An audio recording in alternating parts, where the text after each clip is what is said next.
Hey, welcome to another video from Medical Gear Outfitters. So a few videos ago, we talked about OPAs. These control the patient's tongue, no guide reflex, but protects their airway. NPAs go into the nose to protect one's airway, typically someone who has an intact guide reflex. So this is a kit because it has to be measured and properly sized to insert. So this is 9 pieces here, all the way from a size 20, which is super small, up to a size 36, which is very large. So you kind of see it there.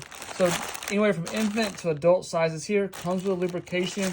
One kit I will take out of the box and then put it in my large first aid kit, home kit, or my vehicle, my vehicle. But different sizes there.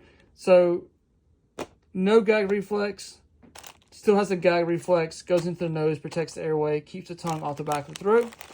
Take out of the box. To me, that's the best way. We do sell them individually, but if you're looking for a kit, we have those available at medicalgearoutfitters.com. I'll put a link down below.